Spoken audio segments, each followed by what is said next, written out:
Welcome to note set number 20. Now we're going to get into something called the DFT, and this is when we are really starting to get the ability to do some pretty amazing discrete time processing.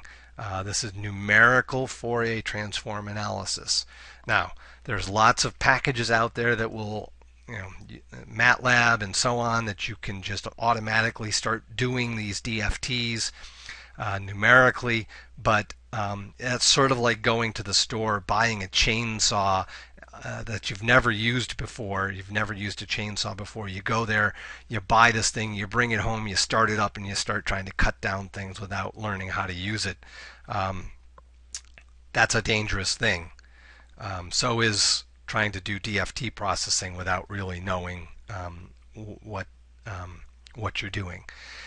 With the chainsaw, you could lose a finger or a hand or a foot. Misusing the DFT, you could lose your job. So I really don't want that to happen, so you really should pay attention here. And also, if you don't know about this stuff and you go apply for a job that is relevant to this area, you may find yourself answering some of these questions during the interview. Okay, so we've seen this DTFT, and we've seen it's a good analytical tool. And later we're going to see how we can use it to analyze systems. But right now we're talking about analyzing a signal to see what it's made out of. And we'd like to do it numerically. But this is an analytical thing. How do I know that? Well, look at it. It's got infinitely many terms in its summation.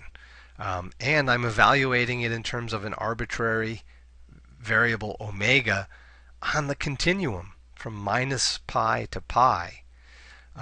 So this is not really that useful in a numerical setting. So why can't we use a computer to compute this from data? Well, I just alluded to those reasons. We've got an infinite number of terms in that sum, and we have to evaluate it at what's known as an uncountably infinite number of points over this interval, minus pi to pi. So both of those lead to some serious problems with our ability to actually compute this with a computer. Now, this first issue, the infinite number of terms, well, we saw that with a Fourier series and we just truncated it. So we could possibly do that, although there's no guarantee that our signal samples in the time domain will be decaying after a certain amount of time. But in the practical world, we're only going to be collecting a finite number of samples anyway to do numerical computing. So it's not really that big of a problem, but we do need to think about it to some degree. Now, the second issue, the fact that this thing exists on a continuum from minus pi to pi, that's something that we've got to address. But maybe we could just compute on some finite set of points in this interval and make them closely spaced enough. Yeah, well, that's exactly what we do, but there's some issues that we need to be very careful about as we do this. If we just blindly attempt each of these things, we can get into some trouble pretty quick.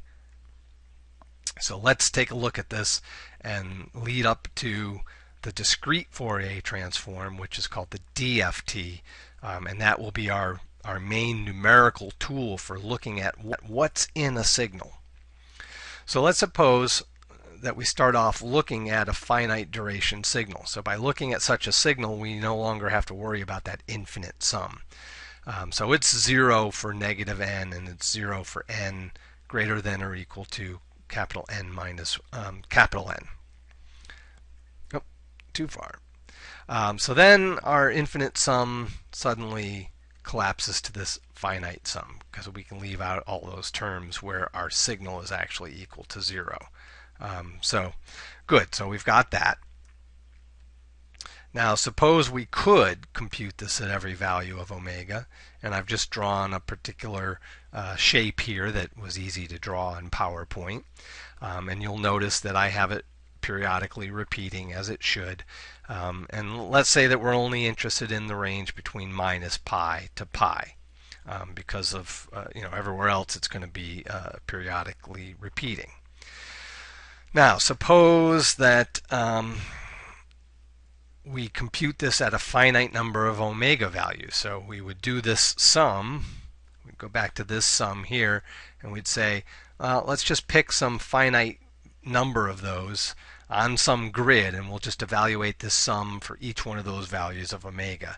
And when we get that number, we'll plot it someplace. Okay, if we were to do that, we would actually get numbers that lie right on the true curve, as I'm showing here. Okay, great. So that's nice.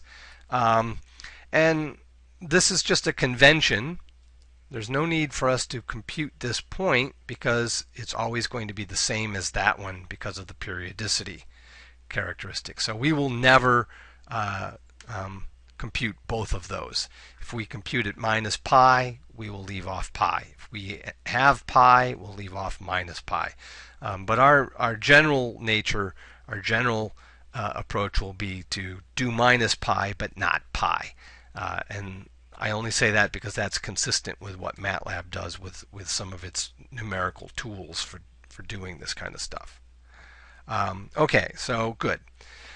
Now, let's do a little trick here that makes the equations that we're going to run up against a little bit easier to deal with. So here's the trick. We're not going to compute these at the negative values. What we're going to do is when we specify this mathematically, we're going to specify that instead we compute these four. And notice that those are exactly equal to the ones down here. And that's because of the periodicity. So this just makes the writing of the equations a little bit easier.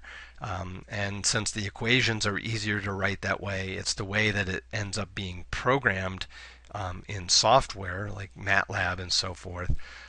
Because it's easier to write the equations, it's easier to write the code. For right now, this is what we're going to restrict ourselves to. And I'm only showing 8 points, but we could imagine doing it at a lot denser, on a lot denser grid. So now instead of going from minus pi to pi, we're going from 0 to 2 pi. But notice that we don't really need the 2 pi point because it's the same as 0. So we're going to be going from 0 to just shy of 2 pi. Now, having made this change, it makes it easy for us to write the equation for what the omega sub k's are going to look like, the frequencies at which we're going to compute. So if we want m such points, we can space them by 2 pi divided by m. So that's the spacing between our points. So in the example that I'm showing above, m is equal to 8. So my spacing is 2 pi over 8 or pi over 4. And then the k just goes from 0 out to m minus 1. So when k is equal to 0, I'm at 0. Then k equals to 1, I'm at pi over 4. Then pi over 2, 3 pi over 4, pi, and so on. And when I get up to m minus 1, notice that I have m minus 1 over m, just shy of 1, times 2 pi. So I stop at the 1 right before 2 pi. Okay, good. So that's all nice. Our spacing is set, 2 pi over m. Those are the values that we're going to be computing at. And mathematically, what we've computed is the DTFT evaluated at those particular frequencies. And so now if we replace in here for the omega sub k what we just specified, k 2 pi over m, we get a form that looks like that. Okay, good. We're one step away from the official definition of what's called the DFT. So the official definition says, okay, you've got n samples that you're going to be working with. We have to set m equal to n. And there's a mathematical reason for this. It has to do with the ability to invert this transform. But later we'll find a trick called zero padding that will allow us to get around this and will allow us to compute as many frequency points as we want. But for right now, we're going to constrain ourselves to however many signal points I put in, that's how many frequency points I'm going to imagine computing at. So our official definition of the DFT is, here's a signal x of n. I've got n points. I compute this sum, and notice that my m now has become an n, and I'm doing this for k equals 0 to n minus 1 rather than m minus 1. That's forcing this requirement. And so that's our definition. So we've got this DFT, it's defined. We can think of it as some books just say, here's the definition of this thing, and then they work to try to figure out how to interpret it. What we've done is taken the other approach and say, if we have a finite duration signal, let's lead up to something that will end up lying on the DTFT of that finite duration signal. So that's what we've actually done here. So that's just showing how what our spacing is. So our spacing is now 2 pi over n, where n is the number of data points that we have in our signal. So let's talk about plotting this thing. So and we'll say more about this later, but let's just look at the n equal to 8 case. And remember, we don't really need this point. I'm just showing it there. And I made it a separate color just so that you can keep it straight. So we often plot this thing versus this index k, right? And we can relate that k back to the corresponding frequency axis. So 0 relates to 0, and then each one of these things relates to the corresponding omega sub k by that omega sub k is equal to k times 2 pi over n. So that's the equation that relates those two. Again, this is just like a currency exchange, so I assume that you could survive in Europe if you were there and needed to change dollars into euros. You should be able to do this as well. So it's important to be able to keep these different axes straight and know how to convert back and forth between them. Okay, so far we've defined the DFT. We motivate this by wanting to have a way to compute the points on a DTFT at some finite number of points. And we're going to later on look at this relationship between the DFT and the DTFT, but we'll leave that for later. For now, we just want to take a look at a few of the properties of the DFT and understand how it behaves. Now we're only going to look at a couple of them, and if you go on to take a more advanced DSP class, you'll learn lots more of them there. So let's start with just a few properties of the DFT.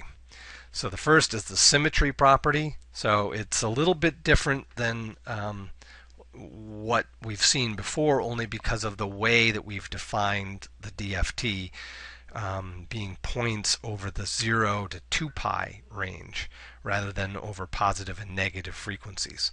So we've seen the CTFT and the DTFT have symmetry about the origin. The DFT is actually going to have symmetry about its center point. So this is the official mathematical way of notating that, but we can see that here we have symmetry about this central point, and then that's all this thing is doing. So you can convince yourself that that's actually what's happening. Now we can see that this symmetry comes from the symmetry of the DTFT around 0 by remembering that we can take these points and move them back over here, and that's what we're showing down here. Inverse DFT. Once you've computed a DFT, you can take those resulting numbers do an operation and get back your original signal samples. And should be no surprise since we're coming from the DTFT, which can be inverted, but it has a slightly different flavor to it here. And this was why we needed to force the m equal to n condition in order to effectively have the same number of variables as we have equations, so to speak.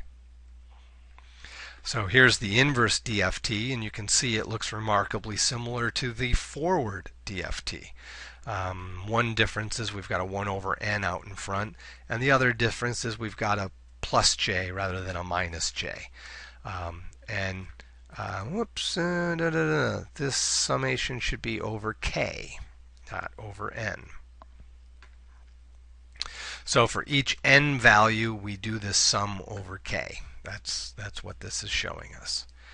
Now, if we compare that to the DFT, you can see that there's a remarkable similarities, and it's so similar that we could almost, and in fact we can, write code to do one and then trickily use that code to do the other one.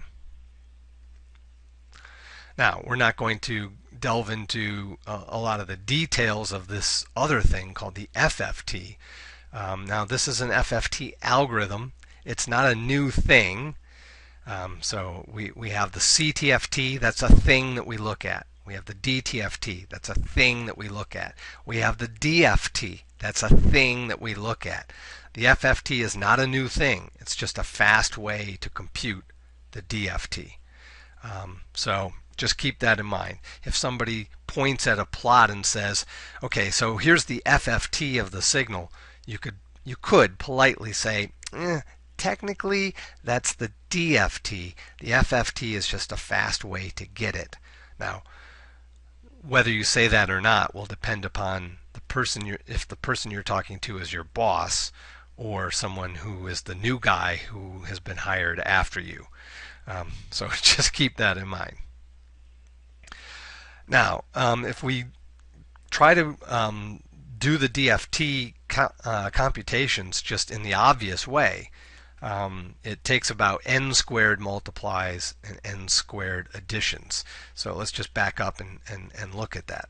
So we need to compute this sum n times, and each time we need to do that sum, we need to do this product n times, and then we have to add n terms together, which takes n minus 1 additions. So calculating the summation once takes about, well, it takes exactly n multiplies and takes n minus 1 additions just to do the sum once, but we have to do it n times. So that's where we get the n squared from. But the FFT uses a trick to compute the DFT much more efficiently. It takes only n over 2 log 2n multiplies as well as roughly the same amount of additions. Now, if you think that that doesn't change much, remember, log function takes big numbers and makes them into small things, right? Log base 10 of 1,000 is 3. So instead of having n times n, I've got n times something very, very small. So to give you an idea of how big a savings this is, on the next slide I'll show you a plot. But before that, I just want to point out that a lot of the common FFT algorithms require that we use a power of 2 for the number of samples for n. It's just how the algorithm works. And later we'll talk about the zero padding thing that will allow us to go up to the next largest power of 2 if we need to do that. Okay, so let's look at this FFT savings. So this is our size n, the number of signal samples that we're going to compute the DFT with. And then this is the number of complex multiplies needed to compute it. And this top plot is how many we need to do the DFT directly.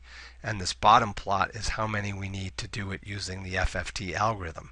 So if we're sitting here, say, that looks like it's maybe about 2,000 signal samples, which is not a lot, really. we're talking about 10 to the fourth versus about 2 times 10 to the sixth. So that's several hundred times more computations. That's each one of these changes from a power to the next higher power is said to be an order of magnitude. So a hip-sounding engineer would say the DFT requires more than 2 orders magnitude more computations than the FFT at this length, roughly 2,000. Notice that if we go out farther, we're out to 10,000. We're now up to 1, 2, almost 3 orders of magnitude. That's a factor of 1,000 less computation for the FFT. We're talking some serious savings here. So let's summarize so far what we know about the DFT. Allows us to compute this thing from n signal data points, and we can compute this thing efficiently using an FFT algorithm. But the most amazing thing, we'll get to that in a minute. There's an inverse algorithm that allows us to get back the signal data points, and there's an efficient algorithm for that, the IFFT. We know about a symmetry property. We know that we have to fuss about computing things that are in the upper part of the 0 to 2 pi range and really move them down to the negative frequencies to have them make physical sense. But what we're going to see, and we've only really alluded to it here, is that there is a strong connection. If we compute the DFT correctly, we can use it to see the DTFT, and we've already seen that that allows us to see the CTFT. So this will give us a nice numerical way of exploring for some experimentally observed signal points what is the Fourier transform of that signal. And that's an extremely powerful processing tool, as we'll see as we go more through the course. So that's it for this video lecture. I'll see you in the next one. Thanks.